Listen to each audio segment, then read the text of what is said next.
Episode 4, how you doing? Let me know where you're watching from. I want to know what your favorite kind of fish to chase is and what state you're watching from. Holler back.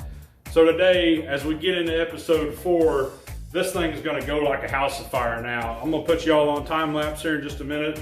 But the biggest thing that we need to talk about is this front deck and the structure. For the majority, the rule would be to use your structural tube port and starboard, okay? Span that wide section with structural tube. And then north and south, okay, about astern, we'll go with flat bar to save weight, to tie our, structural tube together and frame up everything strong and light as possible. That's the key to the game, okay? But every now and then there's an exception to the rule. Here's our live well. Originally, the live well was mounted this way, okay? That's the front of the boat, this is the back of the boat. As you can see, we had the, like a splash guard of some reason, but our spray bar is underneath there too. So I'm not for sure exactly what this was all about, but I'm guessing it was a get on the throttle situation and all that water kind of rocked to the back of the boat. So we're gonna fix that, no problem. I'm gonna put this sideways now, okay? In front of the console, in front of the fuel tank. But obviously I'm going to run port and starboard with my structural tube, but here on the back of it, it'll be nice if you sit there just a second. But here on the back of it, I want long boxes, okay? One on each side, about 30 inches or so. Well, that creates a problem because if I've got structural tube here and then right in here is another lid that's going to provide access to the bottom of the boat, then I can't come off this side and go structural tube, port and starboard. So this has to be made first. We need to fix this and get this to where it's usable again. But once we get this exactly where we want it frame wise, we'll come in and after I do my front one, I'll come in this way, frame to the back, okay? Then I'll frame everything up. Make sure I like everything frame wise for my lids, and then I'll come in right here on the back and go down to the floor. Kind of a stud, more or less, okay? The reason we're gonna do that, not necessarily for standing on the structure. It's still going to be plenty strong, but when you add another, I don't know how many gallons that would be. I'm gonna put a 4-inch riser on it to make it a little deeper. Let's just say it's 25 gallons, okay? I don't know what 25 times 8 is. Actually, I do, 200, okay? So 200 pounds, that's another 200 pounds. It's gonna be right in the center of the deck all the time. So to support that potential 200 pounds, putting a stud in off the back of the frame that goes down to the floor will provide strength to the deck, will provide strength for that added weight, but it'll also provide strength for the bottom of the keel. Where we're mounting this is right in the apex of that keel on the front of the boat. That's what takes all the abuse from waves, or if you hit something, okay? That's where everything starts to vibrate and starts to, shake and rattle, is because all that flexes. If you take the flex out of it, the boat rides a lot better. It's a lot more sturdy, okay? So by putting a stud back there and tying the deck into the floor, it will not only support that, but it will also support our keel and make our keel stronger. So it's kind of a no-brainer. I know a lot of guys, including myself, if I'm building a front deck, I kind of take pride in being able to make that front deck strong enough, spanned, without ever having to put support underneath it. But sometimes it just makes sense. We're only making a deck that's 70 some inches wide, right about 70 or so in the front and 80 in the back, but we could definitely span that with 1x2 rectangular tube. However, when you go in to start adding framework and lids, then that structure needs to be supported any way you can.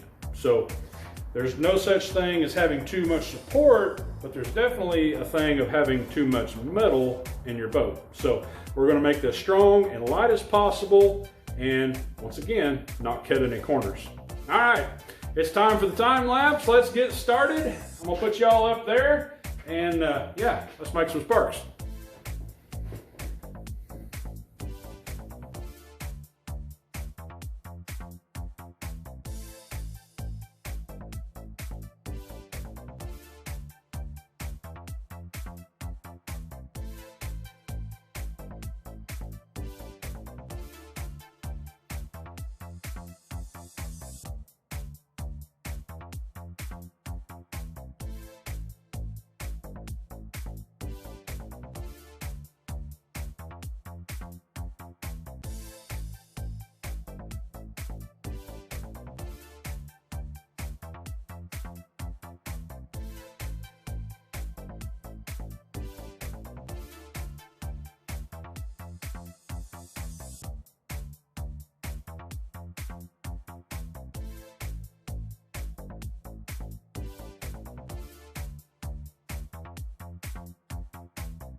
How's that for a camera angle? Something new. So maybe now you can understand why we had to build this in the order that we did. So I not only had to extend my live well a little deeper, I needed to make a frame for it, and knowing full well that I'm going to make another door up here for semi-dry storage, I went ahead and put the two of them together. By doing this, any rainwater or wet that goes into this framework, I can make just run all the way to the back here and drill a couple holes on either side of the back of this, and it'll actually go into the live well. That'll minimize a lot of moisture up on the deck getting in this front hatch. This front hatch is planned to be some of the driest storage in the whole boat. It's elevated off the floor. And by directing that water away from that lid, as well as having a lid that goes over the top of and then down again on our frame, that's going to direct a lot of moisture away from that compartment, and keeping life jackets, things of that nature in there while the boat's tied up and parked on the river for weeks at a time is a big deal. So we want to make sure that we get that as dry as possible. So after we did all that, we got our frame square, we needed to locate it, and it's kind of a three-step process to locate it, because I not only have to locate it in the boat, I have to locate the elevation of it. So this rib right here actually has to run underneath the frame all the way across. As you can see, it's just laid in there. But now that we know the elevation that the back and the front of the frame are supposed to be at, we can get the elevation of the center of our frame perfect. And that's what it's all about. Making sure that that is exactly where it needs to be, not having it just a little high or a little low, because any misalignment that we do in elevation you're going to be able to see very easily in our next process when we get ready to skin this thing. So I can take this out now, and I can go ahead and I can start back here with the rest of my framework, because there's actually going to be the two lids over here and over there that's going to come right back here to our step. So that's enough talk. Let's get into it.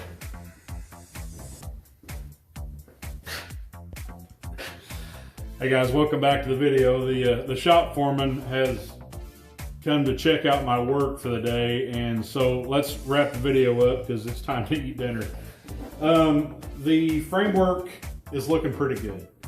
The live well is in place. It's welded, fully welded, and I've even got braces on both sides. The frames for the doors on both sides are outlined, and this deck is very, very strong already.